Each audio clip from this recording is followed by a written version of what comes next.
आगे बढ़ते हैं।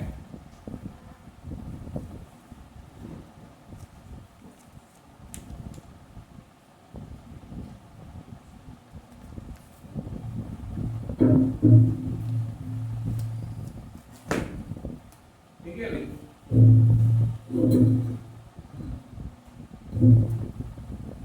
तो मैं तो पहले अनुरोध करूंगा कि जिसके पास भगवत गीता नहीं है तो कृपा करके लीजिए, क्योंकि ये भगवान ने कही हुई वाणी है, भगवान के श्लोक है, भगवान के मुख से आए हुए, और ये हमारे जीवन को जो चाहे वो ट्रांसफॉर्मेशन दे सकते हैं। समझ में आ रहा है? हाँ, काफी अद्भुत शब्द है हर शब्द, और इसको जो चाहिए उस एंगल से आप सॉल्यूशन ढूंढ सकते हो। हाँ, तो आपने देखा होगा कि भगवद गीता आजकल कॉर्पोरेट वर्ल्ड में भी कही जाती है, अलग अलग तरह से प्रेजेंटेशन होता है, छोटे बच्चों के अलग एंगल से प्रेजेंट किया जाता है। तो काफी अद्भुत वाणी है ये, और इसको जीवन में एक बार तो समझना चाहिए। जितने जल्दी आप समझ ले उतना आपके जीवन के उद्देश्य के लिए, जीवन के विकास के लिए बहुत अच्छा है। ठीक है, तो हम स्टार्ट करते हैं। श्री भगवान उवाच भूय एव महाबाहो शृणु मे परमं वचः यत्तेऽहं प्रीयमाणाय वक्ष्यामि हितकाम्यया। Translation. The Supreme Personality of Godhead said, "Listen again, O mighty armed Arjuna, because you are my dear friend. For your benefit, I shall speak to you further, giving knowledge that is better than what I have already explained." भगवान यहाँ पर कह रहे हैं कि हे अर्जुन, आपके लिए, क्योंकि आप मेरे प्रिय मित्र हैं, तो मैं आपके लिए इस बारे में ज्ञान दे रहा हूँ। भगवान मतलब क्या है, कोई बता सकता है? भगवान में भगवान है, ईश्वर है, क्या है? कोई भी जो उसका सोच है वो बोल सकता है। What is mean by Lord?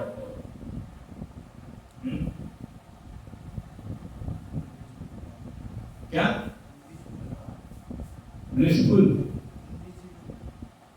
Invisible, invisible, invisible power. Okay, और कुछ पावर? ओके, और कुछ? और कोई कुछ कह सकता है? भगवान एक शब्द आता है हमारे मन में, तो हम क्या सोचते हैं?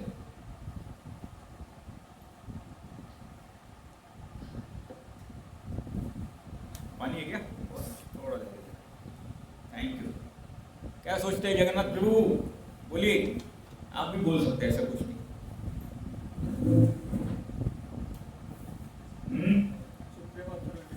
Supreme authority. ओके, और नेचर। चलो अच्छा है, नेचर। और कोई जो भी मन में है बोलिए। मैं यहाँ पे कोई बड़ा प्रवचन देने नहीं बैठा हूँ, मैं भी आपके साथ वापस थोड़ा रिवाइव कर रहा हूँ, और आपसे भी मैं कुछ समझ रहा हूँ, मैं भी आपसे ज्ञान ले रहा हूँ। ठीक है, मैं यहाँ पे मैं ज्ञान बढ़ाने के लिए आता हूँ actually. Source of ultimate knowledge, source of ultimate knowledge. और क्या? Friend, faith, faith, faith, faith मतलब विश्वास हो गया ना। मैं भगवान के बारे में पूछ रहा हूँ। फेथ तो आप रखते हो दूसरे के ऊपर, ठीक है। और कोई तो आप कुछ कह सकते हैं? व्हाइट टी शर्ट, क्या सोचते हैं? भगवान मतलब क्या सोचते हैं? हाँ, क्रिएटर। तो ऐसा कहा गया है पराशर मुनि ने कि 6 तरह के ओपिनियंसेस उस व्यक्ति के पास होने चाहिए पूर्ण रूप से। समझे कि नहीं? 6 तरह के ओपिनियंसेस पराशर मुनि कहते हैं, तो उसे हम क्या कह सकते हैं? भगवान कह सकते हैं। ठीक है, पहला है ज्ञान, जिसे आपने किसी नॉलेज कहा, तो पूर्णता ज्ञान, ज्ञानी होना चाहिए। ठीक है, दूसरी है संपत्ति, ऐश्वर्य। ऐश्वर्य मतलब क्या? ऐश्वर्य मतलब क्या कहते हैं? मेरे पास 10 करोड़ है तो उसका वो संपत्ति हो गया। किसी पास 6-6 हजार करोड़ है, किसी पास 50 रुपए है, तो संपत्ति भी होनी चाहिए, सबसे संपत्तिवान, हाँ, वेल्दी। तीसरा बोला है वैराग्य। अभी ये एक अलग है, अभी कोई बोलेगा वेल्दी हो और बाद में बोला जो वैरागी भी हो, जो अटैच भी ना हो। समझ में आ रहा है? मतलब किसी चीज से अटैच भी ना हो, शून्य मात्र अटैचमेंट हो, तो सब कुछ मेरा ही है लेकिन मेरे को उससे अटैचमेंट ही नहीं है। जैसे भगवान कृष्ण जब पहली बार गैया चराने जा रहे थे तो उस दिन को गोपाष्टमी कहते हैं, गोपाष्टमी। तो उस दिन भगवान पहली बार गोप बन गए थे। तो first time when he was going, तो सब लोगों ने पैर में जूते पहने थे। जूते यानी समझते ना, चप्पल या जूते ऐसे। और उस समय उनके पास काफी गौ, अभी हम लोग नोटों से तोलते हैं किसका ऐश्वर्य कितना है, लेकिन उस समय पे जमीन और गायों से उसका ऐश्वर्य तोला जाता था। ठीक है, सुवर्ण से भी तोला जाता था कि इसके पास इतना सुवर्ण है। तो गोधन भी जिसके पास ज्यादा, वो भी काफी रिच माना जाता था। 9 लाख गायें थी और 9 लाख के मालिक भगवान जब जा रहे थे तो उन्होंने देखा कि अरे मेरे गाय, उनके पैर में जूते नहीं है तो मैं क्यों जूते पहनूं। तो वो बिना जूते के गैया चराते थे। तो वृंदावन में हमेशा वो बिना जूते के ही घूमते थे। तो वैराग्य भी होना चाहिए, मोह नहीं होना चाहिए, है कि नहीं? तो वैराग्य भी कैसे संपूर्ण वैराग्य, ऐश्वर्य भी कैसे संपूर्ण ऐश्वर्य होना चाहिए। हाँ, है कि नहीं? विरोधाभास। हाँ, हम लोग योगी कहते हैं। क्यों योगी कहते हैं? क्योंकि वो अटैच नहीं रहता है। समझे कि नहीं? बोल रहे योगी आ गया, योगी आ गया, है कि नहीं? क्योंकि वो उसे अटैच नहीं रहता, किसी चीजों से आसक्ति नहीं रहती है कि मेरे पास इतना करोड़ रुपया है, मेरी गाड़ी है, मेरा बुलेट है। समझे कि नहीं? मेरा मैं रहता नहीं है वो। तो और सबसे सुंदर भी होना चाहिए, है कि नहीं? सुंदरता भी एक क्या कहते हैं, ऑपुलेंस है। हाँ, भगवान मतलब सबसे सुंदर, इनका अपना अलग ही अद्भुत सुंदरता हो, जिसको देख के व्यक्ति मोहित हो जाए। आप मोहित होते हैं कि नहीं कभी भगवान का मूर्ति देख के? हाँ, होते हैं। जगन्नाथ जी के दर्शन करने जाते हैं तो अच्छा लगता है कि नहीं? हाँ, एक कथा है श्री रामानुज संप्रदाय के श्री वैष्णव वो के एक शिष्य थे, सत्य कथा है। और उनकी शादी हो जाती है, अच्छे भक्त है, भक्त थे, हो गए उनके जमाने में। और मेरे को नाम याद नहीं आ रहा है, लेकिन जस्ट आएगा अभी बोलते बोलते तो बताऊंगा। तो श्रीरंगम एक स्थान है, तीर्थ स्थान है, वहां पे भगवान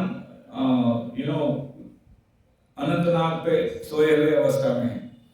तो उनका भी दर्शन बहुत अद्भुत है, बहुत अद्भुत है। कभी जाइए, अगर आपके जीवन में मौका मिले तो थोड़ा तीर्थ स्थल भी ढूंढना चाहिए।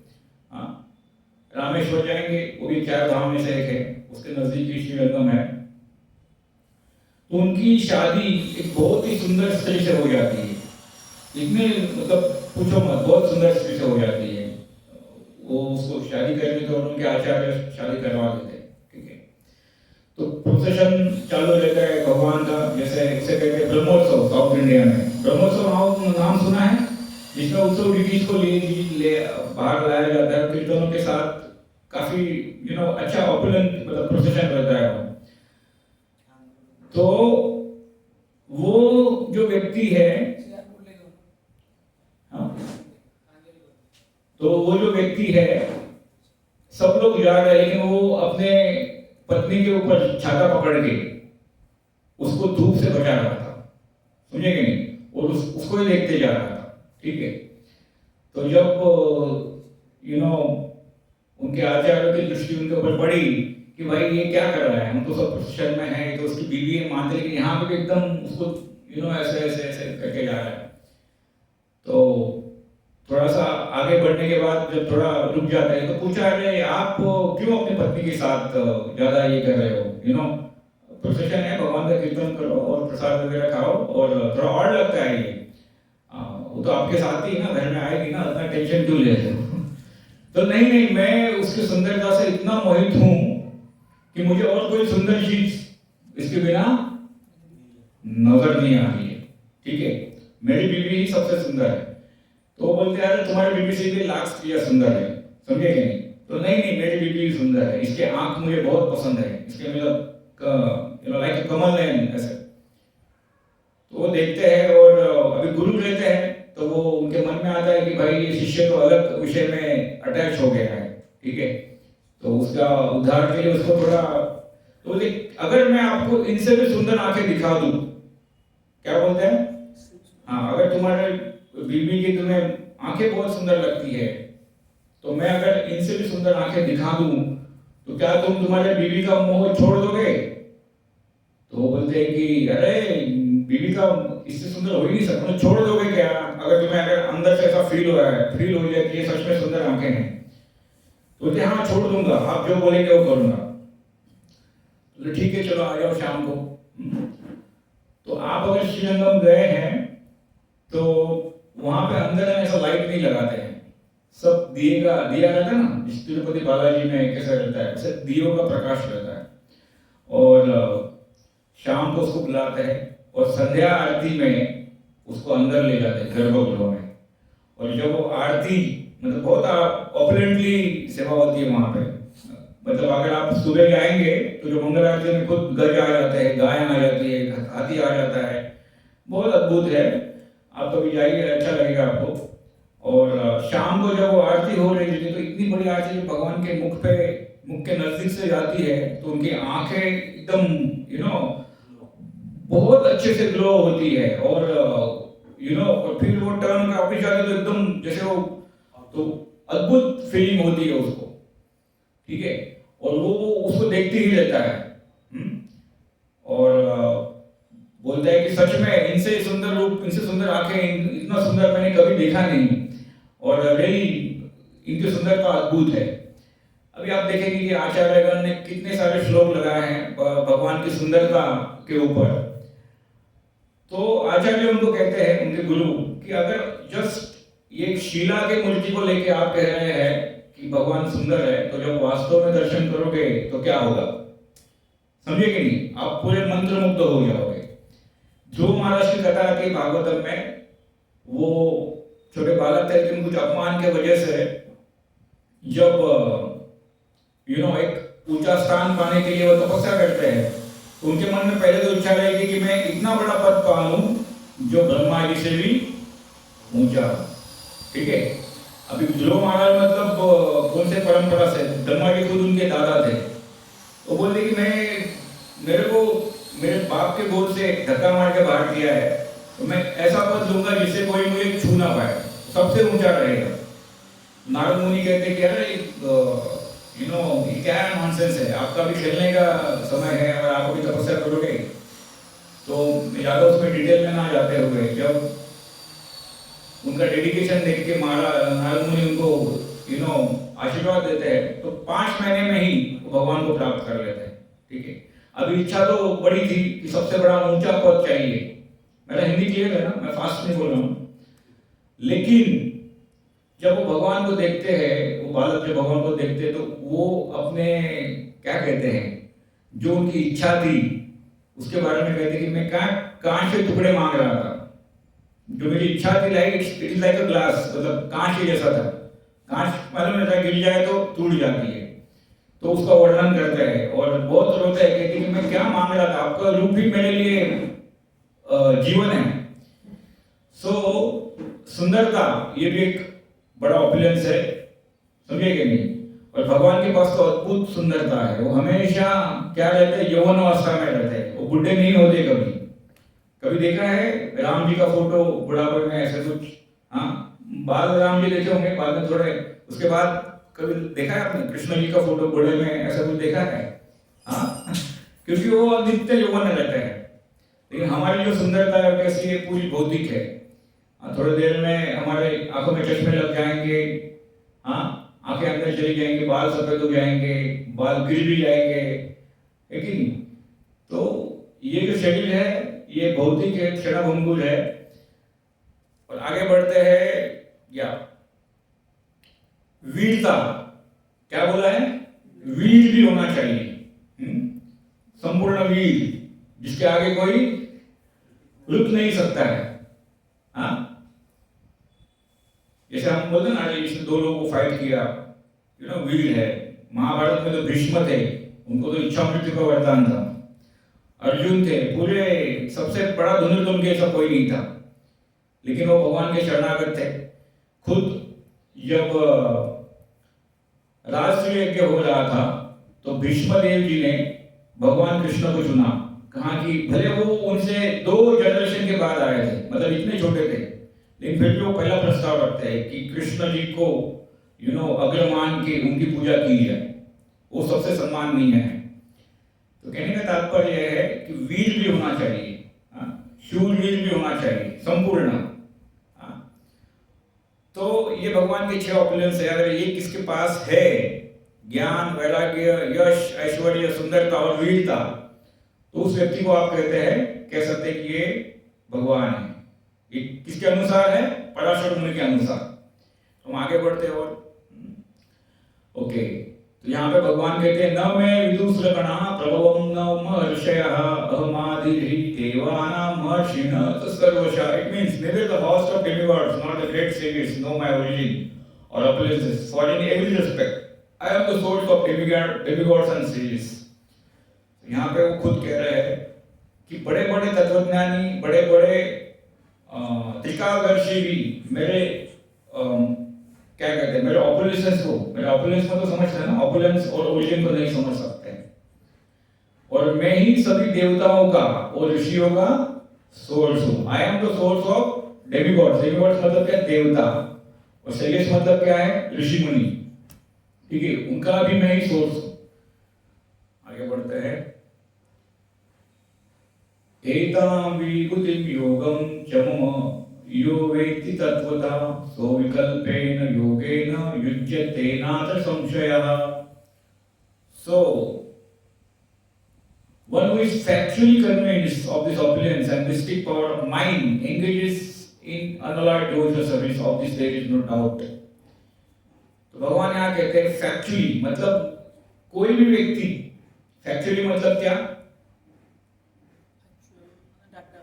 नहीं, डाटा नहीं। फैक्ट मतलब क्या? सत्यता। फैक्चुअली मतलब क्या है?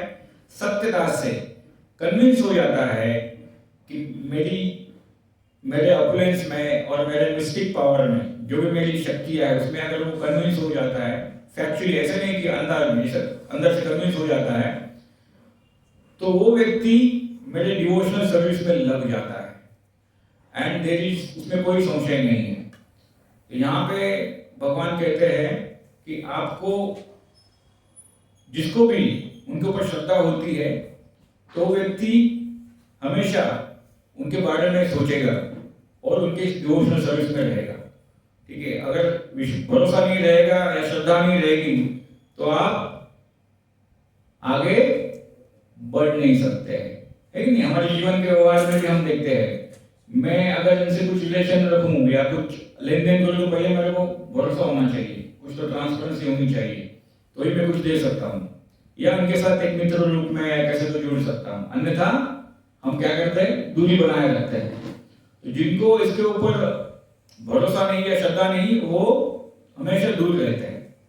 ठीक है,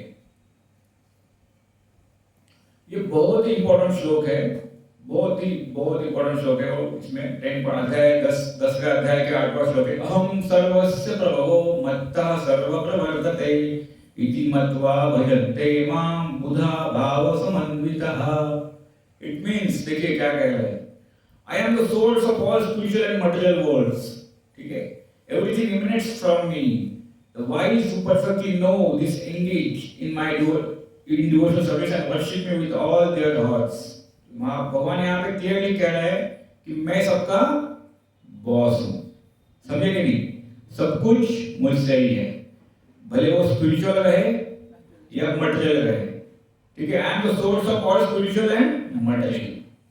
खुद वो कह रहे हैं। अभी किसी व्यक्ति को आप पूछेंगे कि भाई तू कौन है, तो कोई बोलेगा मैं टीचर हूं, है कि नहीं? कोई बोलेगा मैं स्टूडेंट हूं, कोई क्या बोलेगा, कुछ मैं हूं, जो है लाइब्रेरियन हूं या कुछ हूं। तो यहाँ पे भगवान कहते हैं खुद मैं ही ईश्वर हूं, है कि नहीं? तो हम अगर कोई बोलते हैं मैं इंजीनियर हूं, किसी को मान लेते हैं, तो तो खुद ईश्वर भी झूठ बोलेंगे उनके बारे में, है कि नहीं? जब वो इतना प्रगाढ़ ज्ञान दे रहे तो कह रहे, क्योंकि अगर वो बताएंगे नहीं तो समझेगा कैसे, है कि नहीं? तो कहेंगे मैं ही सभी चीजों का सोर्स हूँ, ठीक है? एवरीथिंग इमिनेट्स फ्रॉम मी, सब कुछ मुझसे ही आता है। और जो लोग होशियार है या बुद्धिमान है वो मुझ में हमेशा अपना मन रखते हैं, उनके मन में मैं हमेशा बैठता हूँ। ये बहुत इंपॉर्टेंट श्लोक है। आप अगर भगवद गीता में ये श्लोक का विस्तार रूप से पढ़ेंगे तो बहुत ही अच्छा विवरण दिया है। ये तो बस मैं ट्रांसलेशन पढ़ा हूँ, ठीक है? ओके, भगवान आके कहते हैं मच्चित्ता मद्गत प्राणा बोधयन्तः परस्परं कथयन्तश्च मां नित्यं तुष्यन्ति च रमन्ति च। The thoughts of my pure devotees dwell in me. Their lives are fully devoted to my service, and they derive great satisfaction and bliss from always enlightening one another and conversing about me. Okay. तो यहाँ पे बताया गया है जो devotee रहते हैं, जो भगवान को मानते हैं और उन पे श्रद्धा रखते हैं, उनके हार्ट, उनकी जो हृदय हमेशा कैसा रहता है? प्योर रहता है, शुद्ध रहता है, अच्छे विचारों से रहता है। कहने का अर्थ वो है, गंदे विचार नहीं रहते हैं, ठीक है? अच्छे विचार रहेंगे, एक दूसरे के बारे में हमेशा वो अच्छा ही सोचेगा, ठीक है? और वो हमेशा सोचते हैं कि वो मेरी सेवा कैसे करे, और ऐसा करके उनको एक अच्छा सुख और ब्लिस मतलब क्या? सुकून समझते कि नहीं? जैसे हम कभी बोलते हैं मैं यहाँ पे आ गया, ये बहुत सुकून मिला। सुकून मतलब क्या है? आप अंदर से फील करते हो सैटिस्फाइड, लेकिन ऐसा होता है कि नहीं कभी? जैसे आप देखिए कोई दर्शन करने जाता है, आधा लोग तो ऐसा ब्लिसफुल लगता है उसको, हाँ? कभी कभी देखो पहले से पहचानना बहुत आसान है। एक बच्चा अपनी माँ के पास जाता है, माँ ऐसा करती है, हाँ, ऐसा सर पे हाथ घुमाती है, तो एकदम ऐसा लगता है कि ब्लिस आ गया उसमें, एकदम सुकून फील हो। ऐसा होता है नहीं, चेहरे पे ही समझ में आता है। लेकिन बाकी और लोगों को देखेंगे टेंशन में लगे रहेंगे या कुछ ऐसे वैसे दुखी रहेंगे। लेकिन जब हम भगवान का चिंतन करते हैं अच्छे से, तो हम किसी के बाप से नहीं डरते। अगर उनकी भगवान में श्रद्धा है तो श्रद्धा और भरोसा का परसेंटेज रहता है, लेकिन धीरे धीरे श्रद्धा बढ़ेगी। तो जो भगवान को मानते हैं वो किसी के बाप से नहीं डरते, उसका अर्थ वही है। वो बिंदास उनके ऊपर निर्भर रहते, जैसे बच्चा अपने माँ के गोद में बिंदास रहता है, ठीक है? एंड आगे बता रहे हैं कि वो हमेशा नित्य उनके बारे में बात करेंगे, कोई गलत बातें नहीं करेंगे। ये जो है, जो लोग इस मर्त्यलोक से, हमारा टाइम है ना, जो थोड़ा देखता हूँ तो क्या है, हाँ, ये जो है, ये जो विवरण है, जो वैकुंठ लोक का विवरण है। वैकुंठ लोक मतलब जो मर्त्यलोक से हम अगर इतनी भक्ति करें कि हम जन्म मृत्यु के बंधन से छूट जाए। मैं स्वर्गलोक की बात नहीं कर रहा, स्वर्गलोक भी जन्म और मृत्यु में आता है, वहां पे भी आपका एक पीरियड है, सिर्फ वहां पे जरा व्याधि नहीं है। यहाँ पे क्या है? जन्म मृत्यु जरा व्याधि दुख दोषानुदर्शनम, बहुत सारी जराएं हैं, हाँ? शरीर कोई हजारों के ऊपर डिजीज है, अलग अलग तरह के डिजीज है। आंखों के 526 डिजीज है, कितने? 526 तरह तरह के। ग्लोकोमा आ गया, तो ये हमारे बहुत ज्ञानी हैं, हाँ? चश्मा का नंबर भी एक डिजीज हो गया, बहुत सारे रेटिनल बहुत डिजीज है, साइकोलॉजिकल डिसऑर्डर्स है। तो इस शरीर को इतने ऐसे नहीं, ऐसा नहीं साथ हो गया, डायबिटीज हो गया या एड्स हो गया, ये नहीं, बहुत सारे अलग अलग तरह के, समझे कि नहीं? एक तत्व भी कम हो जाएगा ना तो बॉडी हिलने लगती मतलब क्या पता है? हाँ, एक हार्मोन भी कम हो जाएगा ना, कम मतलब थोड़ा कम, उसकी क्वांटिटी भी कम हो जाएगी ना, तो बॉडी में अलग अलग वैरायटी चेंजेस दिखने लगेंगे। और उस बॉडी से हम इतने आसक्त करते हैं जैसे कि वो हमारी परमानेंट ही जीवन है। समझ में आ रहा है? चाहकर भी इस बॉडी को हम ले नहीं जा सकते, मृत्यु के उपरांत ले जा सकते हैं, हाँ? इसलिए जब भगवत गीता का पहला अध्याय था तो उसमें भगवान कहते हैं कि ममत्व से बाहर आ जाओ अर्जुन। क्या बोलते हैं? ममत्व, मेरा से बाहर आ जाओ, हाँ? और एक श्लोक कहते हैं वहां सांस जीर्णाय यथा विहाय, मतलब जैसे एक व्यक्ति अपने वस्त्र बदलता है नित्य, वैसे ही शरीर भी बदलता है। शरीर तो इसी जीवन में बदलता है, छोटा रहता है, बड़ा हो जाता है, वृद्ध हो जाता है, फिर मर जाता है। ठीक है, तो यहाँ पे बताया गया है जो डिवोटी रहते हैं वो हमेशा अच्छा ही सोचते हैं हर एक का, और भगवान के बारे में नित्य चिंतन करते हैं। एक स्टोरी सुनाता हूँ, इसके बाद थोड़ा आगे बढ़ेंगे। जनाबाई नाम सुना है कभी? जनाबाई एक महाराष्ट्र की संत होके गए हैं। जैसे मीराबाई, मीराबाई नाम सुना है? तो जनाबाई जी के बारे में बताता हूं मैं। वो एक स्वीपर थी। स्वीपर मतलब क्या क्या बोलते उसको? झाड़ू मारने वाली। तो वहां पे हमारे पंढरपुर में एक पंढरीनाथ मंदिर है विठल जी का, वो भी दिव्य है। तो वहां पे वो सेवा करती थी। कौन सी सेवा करती थी? झाड़ू मारने की, कुछ भी मिनियल सेवा करती थी। लेकिन उनकी भगवान में इतनी श्रद्धा थी कि हमेशा उनके ही गुण गाते थे। गाने भी गाएंगे तो उनके ही गाएंगे, भजन गाएंगी। हाँ, किसी को भी हेल्प करती थी। ठीक है, तो इतना उसका डिवोशन बढ़ गया कि जहां पे वो रहती थी वहां पे भगवान उसको मिलने आने लगे साक्षात। समझे कि नहीं? साक्षात मिलने आने लगते थे। साक्षात शाम को आएंगे, मिलने, बातें करेंगे, चले जाएंगे। ठीक है, हाँ, लेकिन वो किसी को भी बताती नहीं थी। ठीक है, तो और हमेशा ब्लिसफुल रहती थी। जो व्यक्ति भगवान से कनेक्टेड है, आध्यात्मिकता से कनेक्टेड, वो हमेशा सुखी ही रहेगा। ठीक है, उसको किसी चीज का मोह नहीं रहेगा। तो एक बार उनका नाम काफी हो गया, उनके जो दोहे या क्या बोलते हैं, जो भी वो मतलब जो भी वो गाते थे उनके वर्णनात्मक, तो वो बहुत पॉपुलर हो जाता था। तो एक बार संत कबीर आते हैं महाराष्ट्र में, उनके बारे में बहुत सुना था। तो बोलते हैं जनाबाई को देख लेते हैं, बहुत नाम सुना। ठीक है, तो वो जाते हैं पंढरपुर में, और दर्शन लेने के बाद वो उनके रेसिडेंस के यहाँ जाते हैं। तो वहां पे दो औरत एक दूसरे से झगड़ा करते रहते हैं। क्या करते हैं? झगड़ा। किसके ऊपर? वो जो गोबर का जो रहता है ना, जो जलाने के काम में आता है, आप लोग क्या बोलते हैं उसको यहाँ पे? घसी। Okay okay. तो हाँ, वहां पे महाराष्ट्र में गौवरी बोलते हैं। गोबर से आता है ना, तो गौवरी बोलते हैं। तो वो जो कंडे, गोबर हिंदी में कंडे बोलते हैं, गोबर के कंडे, तो वो क्या करते हैं विलेज में आज भी उसको सुखा के रखते हैं ताकि जलाने में काम आ जाए। तो उसने कुछ रखे होंगे 100-150, दूसरे औरत ने रखे होंगे 100-150, तो वो कुछ मिक्स हो गया होगा या उसने ज्यादा ले लिए होंगे, तो उसके ऊपर झगड़ा चल रहा। ठीक है, ये मेरे इतने हैं, वो कह रहे थे नहीं वो मेरे इतने हैं, तो झगड़ा चल रहा था। तो संत कबीर देखते अरे ये क्या औरत है, और इसको इतना शुद्ध भक्त बोलते थे, क्या है? हाँ, एक गोबर के कंडे के लिए झगड़ा कर रही है। तो बीच में कोई आता है सेटलमेंट करने, दो झगड़ा होता है तो कोई तो बीच में आता है ना, तो वो बोलते हैं कि भाई ये तुम्हारे कंडे किस बात पे? तो दूसरी औरत बोलती मेरी, ये मैंने बना के रखा है, ये चोर है, ऐसा ऐसा बोलती है। वो बोलते देखिए, अगर मेरे जो भी कंडे है उसको आप तोड़िए और कान पे लगाइए, या उसको कान पे भी लगाया जाए तो उसमें से विठल विठल नाम आएगा। वो जवाब जब वो बोलते हैं तो सब लोग अद्भुत, मतलब अलौकिक हो जाता है। ऐसे कैसे? गोबर के कंडों को कान पे लगाएंगे तो विठल विठल नाम आएगा, ऐसे कैसे? बोलते हाँ हाँ सच बात है, क्योंकि मैं वो विठल विठल बोल के उसको कर रही थी। मैं उनके ही नाम का कीर्तन करते हुए मैंने गोबर के कंडे किए हैं, तो पक्का आप अगर कान में लगाओगे तो मेरा ध्वनि दिखेगा आपको। अच्छा, तो वास्तव में जब उसको कान पे लगाया जाता है तो नाम आता है, भगवान का नाम सुनाई देता है। तो सब संत कबीर मान जाते कि वास्तव में ये प्योर डिवोटी है। भले मैं ज्ञानी व्यक्ति हूं, लेकिन इसको ज्ञान बहुत मेरे से भी ज्यादा है। ठीक है, तो कहने का तात्पर्य यह है भगवान के भक्त हमेशा लोगों का अच्छा ही सोचते हैं और हमेशा उनमें रममाण रहते हैं। ओके, आगे बढ़ते हैं। तेषां सतत युक्तानां भजतां प्रीतिपूर्वकं ददामि बुद्धि योगं तं येन मामुपयान्ति ते।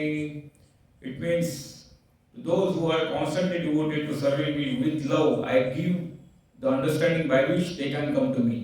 देखो, यहाँ पे वो कह रहे हैं कि जो कॉन्स्टेंटली मेरे बारे में सोचता है एंड विथ लव, मतलब प्रेम पूर्वक सेवा में रहता है, उनको मैं वो अद्भुत समझ या अद्भुत अंडरस्टैंडिंग देता हूँ जिससे वो मेरे पास आ पाए। समझ में आ रहा है? जो बहुत सारे ऋषियों मुनियों को भी डिफिकल्ट हो जाता है, लेकिन कोई अगर भक्ति योग करे, भगवान की भक्ति करे, तो वास्तव में वो भगवान के पास आ जाता है। ऐसे भगवान खुद कह रहे हैं यहाँ पे अर्जुन को। ठीक है, कौन कौन जाना चाहेगा अर्जुन के पास, बताइए। हाँ हाँ, कौन कौन जाना है? सच में बोलो, झूठ मत बोलना। सच में नहीं हो तो हाथ नीचे रखो यार, छोड़ो, कोई भगवान नहीं रहता है। हाँ तो अरे वाह, बढ़िया। क्यों जाएंगे हम उनके पास? हमारे यहाँ पे घर है, बुलेट है, गाड़ी है कि नहीं?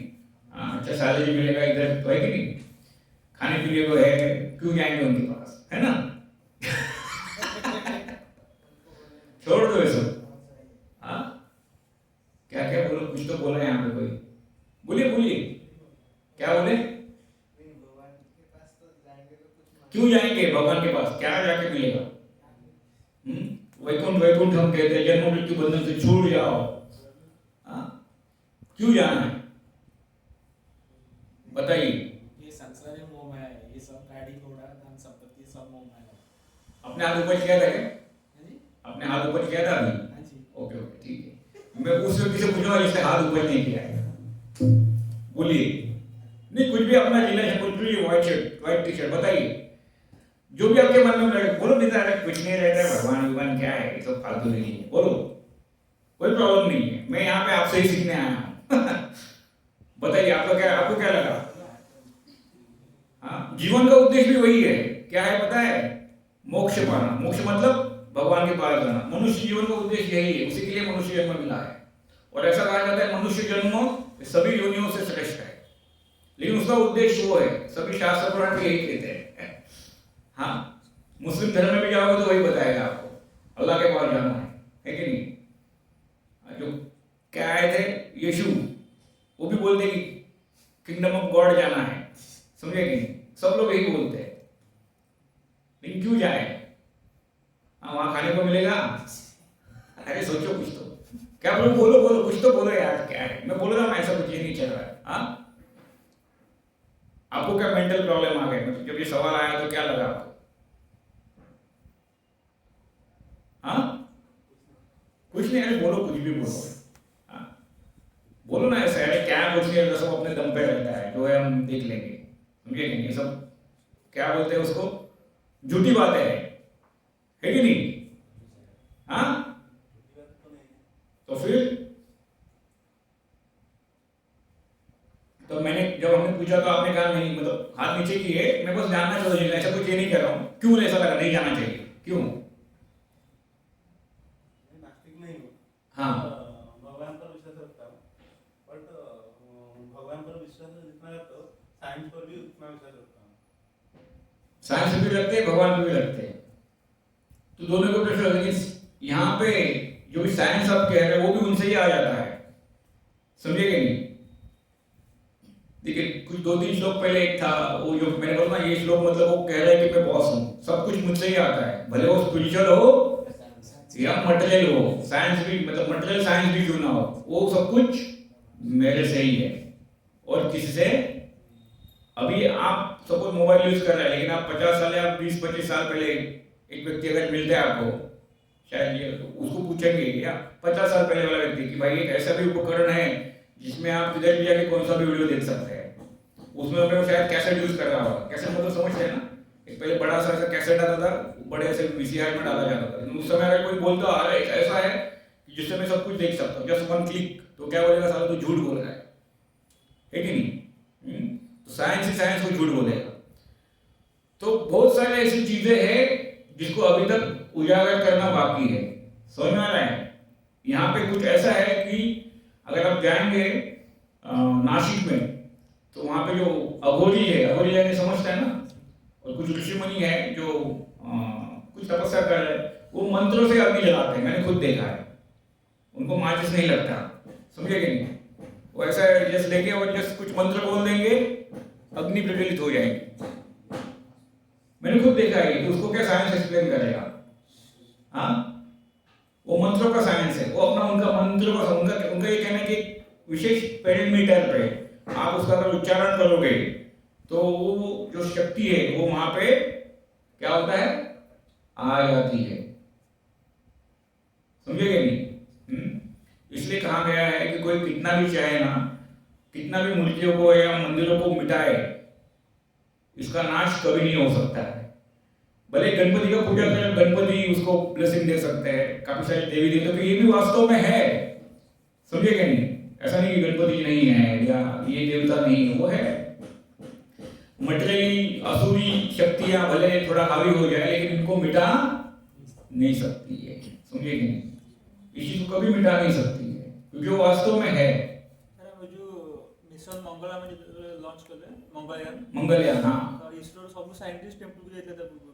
हाँ देखो, इन्होंने भी कहा मंगलयान जब चंद्रयान 3 गया था ना, चंद्रयान 3 भी गया था, उस समय जो इसरो के चेयरमैन थे उन्होंने अलग अलग मंदिरों में जाके पूजा करके आए थे, और उनको पूछा गया था कि भाई ये क्या है।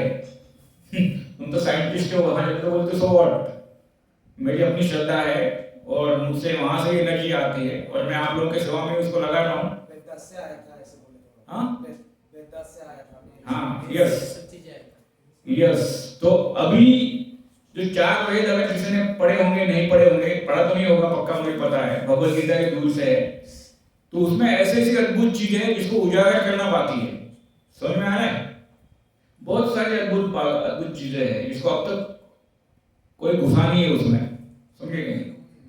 जो घुसेगा वो कुछ तो नया लाएगा और खुद को भगवान बना लेगा। समझेगा नहीं? तो यहाँ पे बताया गया है कि जो नित्य पूर्वक प्रीति से मेरा हमेशा भजन करते हैं, स्मरण करते हैं, तो मैं उनको वो इंटेलिजेंस देता हूँ जिससे वो मेरे पास आ सके। समझ में आया? ठीक है। जैसे मैंने कहा जना भाई, अभी और उसको कोई पूछेगा कि भाई ये कैसे कैसे तुम्हारे कंडों में आवाज आ रहा है विठल विठल, तो वो बोलेगी मुझे क्या पता। समझे कि नहीं? लेकिन मेरा उनके साथ कनेक्शन है। आगे बढ़ते हैं। अभी अर्जुन देखो क्या कह रहा है, जब उन्होंने भगवान का विराट रूप देखा, महाभारत में सब कुछ हो गया, तब वो जब भगवान इनको समझा रहा है इस तरह से, तो भगवान वो खुद कह रहे हैं परम परम ब्रह्म परम धाम पवित्रम परमम भवान पुरुषम शाश्वतम दिव्यम आदिदेव मजम विभुम आउस्त्वाम ऋषया सर्वे देवर्षि गणार्दस्तथा असितो देवलो व्यासा स्वयं चैव ब्रह्मिषि में। ओके, अब देखिए अर्जुन कौन है? कौन है अर्जुन? शिष्य है या क्रिकेटर है? हाँ।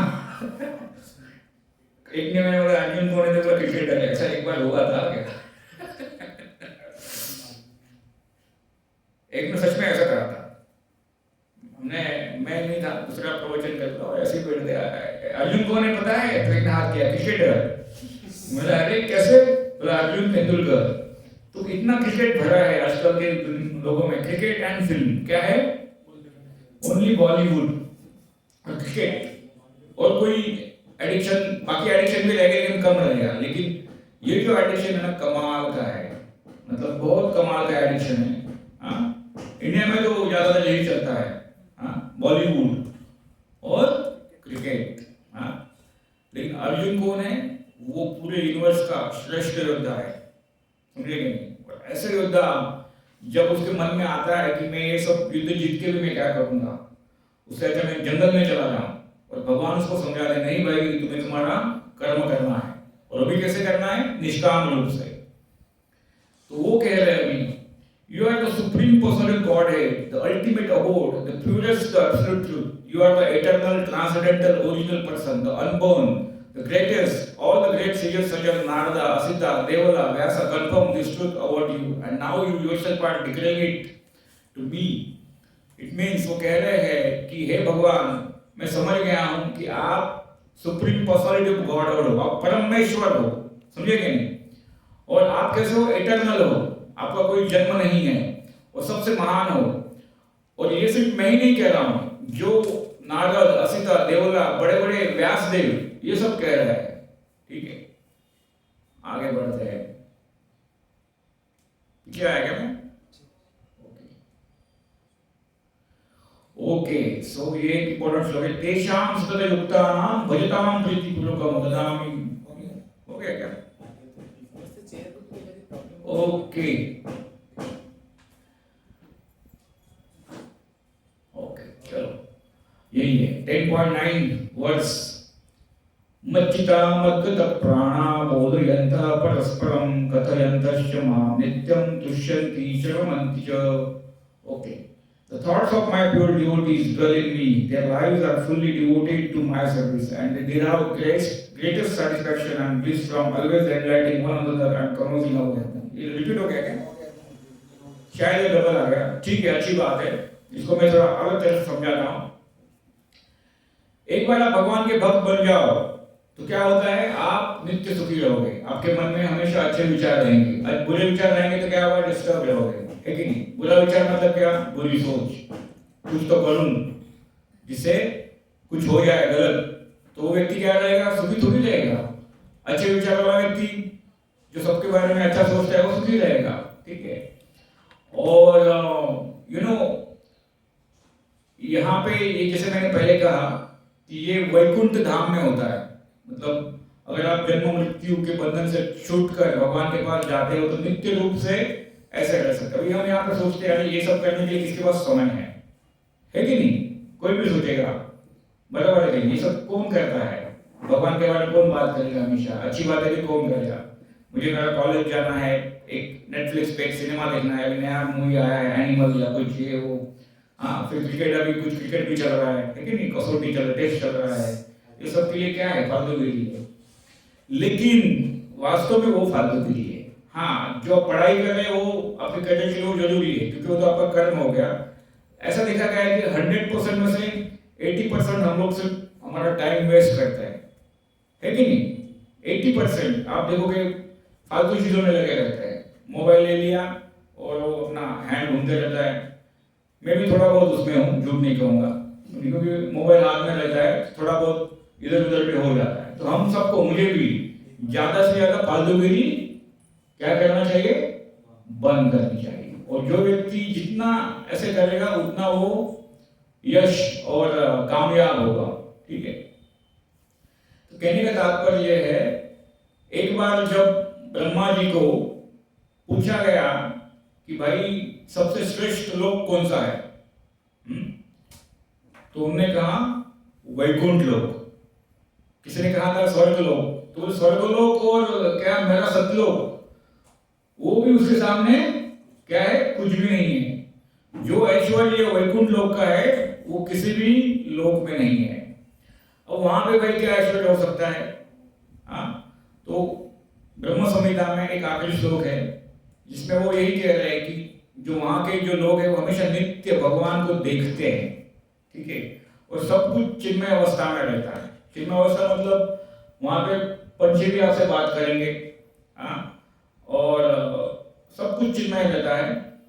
ऐसा भी बताया गया है कि अगर किसी को कुछ सेवा भी करनी है या जाना है तो वहां पे अद्भुत विमान भी रहते हैं जो आपको वहां से वहां ले जाए। मतलब फैसिलिटीज भी एक से एक बढ़िया है। ज्यादा मैं इसमें बोलूंगा तो वो आपको समझेगा भी नहीं लेकिन वो उसके लिए आपको सीक्वेंस वाइज थोड़ा आगे बढ़ना पड़ेगा। तो जैसे हम बहुत बार हम भक्तों को कहते हैं या कोई डिवोटी जिनको कहते हैं तो प्रभु जी मेरा ये रह गया वो रह गया, मुझे ऑफिस भी जाना पड़ता है, ये भी करना पड़ता है। तो वहां पे ये सब करने की जरूरत नहीं है। लाइट बिल भरने की जरूरत नहीं है, ना पानी बिल भरने की जरूरत है, या आपको कुछ अपने एफडी रखनी है, एफडी मतलब समझना कुछ पैसा रखना है, ये सब कुछ नहीं है वहां पे। अगर आप वैकुंठ लोग जा पाओ तो ठीक है, सब कुछ दे दिव्यमान है। किसी भी चीज की किसी को जरूरत नहीं है। यहाँ पे हमारी जरूरतें बहुत है, हम लोग टेंशन में बैठे रहेंगे, टेंशन ले लेके हमारे जिंदगी ये हो जाती है, क्या बोलते हैं उसको, जिंदगी झंड हो गई, समझे कि नहीं? हाँ, ये चाहिए वो चाहिए, लेकिन अगर if you can reach there तो आप सबसे श्रीमंत हो। ये अंबानी भी आपके सामने कुछ नहीं है। अरे स्वर्ग लोक के वासी के सामने अंबानी कुछ नहीं है। समझ में आ गया? स्वर्ग लोक की महिमा के बारे में बता रहा हूं मैं। यहाँ पे क्या है, जन्म है और मृत्यु है। अगर आपके पुण्य फल ज्यादा है तो आप स्वर्ग लोक जा सकते हो। वहां पे क्या है, तरह तरह के भोग है। आपका शरीर में से कोई पसीना नहीं आएगा, समझे कि नहीं? झुर्रियां नहीं होंगी, बाल भी नहीं जाएंगे समझे कि नहीं? वाइड भी नहीं होंगे। You will live like aristocrat. Aristocrat मतलब समझते हो ना? हाँ, ऐसा स्वर्गलोक का ऐश्वर्य है। वो भी वैकुंठ लोक के ऐश्वर्य के सामने क्या है? फीका है। मतलब सोचिए, यहाँ का अंबानी भी स्वर्गलोक कुछ भी नहीं है। अंबानी बड़ा सा बड़ा रिचेस्ट पर्सन भी कुछ नहीं उसके सामने, स्वर्गलोक के वासियों के सामने। हाँ, एलन मस्क भी फालतू है, कुछ भी नहीं है वो। ये मैं आप देखो, मैं ऐसे नहीं कह रहा हूँ, सत्य बात है। आप देखो, कभी कभी हमारे व्यक्ति स्वर्गवासी है कि नहीं, कैलाशवासी लिखते हैं, क्योंकि वहां का ऐश्वर्य बहुत ही, स्वर्गवासी मतलब क्या, जो स्वर्ग में वास करता है कि नहीं? कैलाश लोक में वास करता है, तो वहां का ऐश्वर्य बहुत ही अद्भुत है। ज्यादातर लोग देखो इस्लाम और क्या बोलते हैं उसको, क्रिश्चियन या और धर्म में जो हजार वो बस स्वर्ग और हेवन, हेल और हेवन इतना ही डिफरेंस है उनके पास। इवन इस्लाम में भी क्या बोलते हैं, जन्नत और क्या बोलते हैं, जन्नत और क्या बोलते हैं, जहन्नुम। जहन्नुम, हाँ, जहन्नुम में जाओगे या जन्नत में जाओगे, और कुछ नहीं, उनके उसके आगे का ज्ञान नहीं है लेकिन हमारे धर्म में बहुत डीप नॉलेज है, और इसको ये लोग झूठा बोलते हैं। देवी देवताओं के बारे में बताया गया है, सिर्फ हिंदू धर्म में ही देवताओं के बारे में नहीं बताया गया। आप ग्रीस जाओ, आप ग्रीस जाओ या अलग अलग जगह पे भी जाओ, तो वहां पे भी देवताओं का वर्णन किया गया है। समझ रहे, मूर्ति पूजा होती है, ठीक है। अब एक सिंपल बात यह है कि भाई तुम जिसको मानते हो उसको मानो, और जिसको जो करना है वो करने दो। सबसे बड़ा धर्म क्या है? इंसानियत। उसको उसका करने दो। उसको अगर ईश्वर उसमें साक्षात्कार दे रहा है तो जाने दो उसमें, वो कुछ गलत तो नहीं कर रहा है ना। प्रॉब्लम कहाँ होगी? अगर वो समाज के लिए कुछ गलत हो रहा है। तो इस मौलिक आधार पर हम सब एकत्रित रह सकते हैं, लेकिन हम क्या करते हैं, ये उसका गलत है, उसका धर्म गलत है, छोड़ दो, कोई प्रॉब्लम नहीं है, उसको उसका करने दो, आप अपना करो। जो आपको रियलाइज हो रहा है अंदर से वो आप कीजिए, है कि नहीं? दूसरों को ज्ञान बांटने की जरूरत नहीं है अगर वो समझने की स्थिति में नहीं है। अपना लाइफ इंपॉर्टेंट है, समझे कि नहीं? ठीक है। तो कहने का तात्पर्य यह है कि अगर आप भक्ति करोगे, एक बार अर्जुन पूछते हैं भगवान को कि ये भक्ति मार्ग में या धर्म के मार्ग पे अगर कोई विफल हो जाए, बीच में से कल्टी मार ले, समझ में आया? कुछ देर चलेगा, बाद में कल्टी मार लेगा, तो उसकी गति क्या हो जाती है? तो वो बोलते हैं नेहा विक्रमनाशोस्ति प्रत्यवायो न विद्यते स्वल्पम वस्य धर्मस्य त्रायते महतो भयात्। तो वो बोलते हैं कि अरे जो इस मार्ग से विफल भी हो जाता है ना, तो भी उसकी सदगति है, उसको अलग अलग योनियों में, अधम योनि में जाने की आवश्यकता नहीं, वो दूसरे जन्म भी मनुष्य योनि में आ सकता है। देखो इतना बड़ा गुण है, गुण मतलब समझते हैं ना? हाँ, नहीं तो कोई करोड़ों रुपए पता करते बैठे, करोड़ों रुपया जमा रहा है, लेकिन कुछ पुण्य कर्म नहीं किया है, अधर्म मार्ग से कमा रहा है, मर जाएगा, 1 रुपया नहीं ले जाएगा, लेकिन बाद में नीच योनियों में जाना पड़ेगा, समझे कि नहीं? हाँ, कोई जगह सा भी अगर इसमें अग्रसर हो जाता है तो भगवान खुद कहते हैं कि वो ही कैन स्टार्ट, उसकी मतलब उसका जो बचा हुआ भक्ति है वो आगे इसी जन्म से स्टार्ट कर सकता है, समझना? तो इतना बढ़िया गुण है जिसमें भगवान खुद इसकी पुष्टि कर रहे हैं। तो हमें निश्चित रूप से इसके बारे में सोचना चाहिए और जीवन में आगे बढ़ना चाहिए। बाकी इसमें और भी काफी सारे उन्होंने विश्लेषण किए भगवान ने, लोग इसमें लाए नहीं जा सकते क्योंकि बहुत समय लग जाएगा। आप कभी पढ़िए इसको, बहुत ही अद्भुत चैप्टर है ये और आपके लिए बहुत ही फायदेमंद रहेगा। ठीक है, किसी का कोई सवाल है तो पूछ सकते हैं, बताइए। कुछ सवाल है या कुछ आपके पास जो है मुझे बताना चाहिए, आपको मुझे बताना चाहिए तो बता सकते हैं।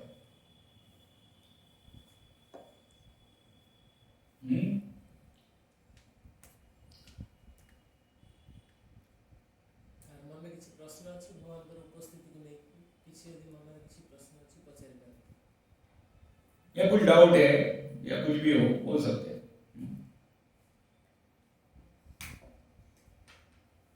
मेरा बस ये रिक्वेस्ट रहेगा, आप सब लोग भगवत गीता पढ़े, बहुत ही कुछ प्रॉब्लम आ जाए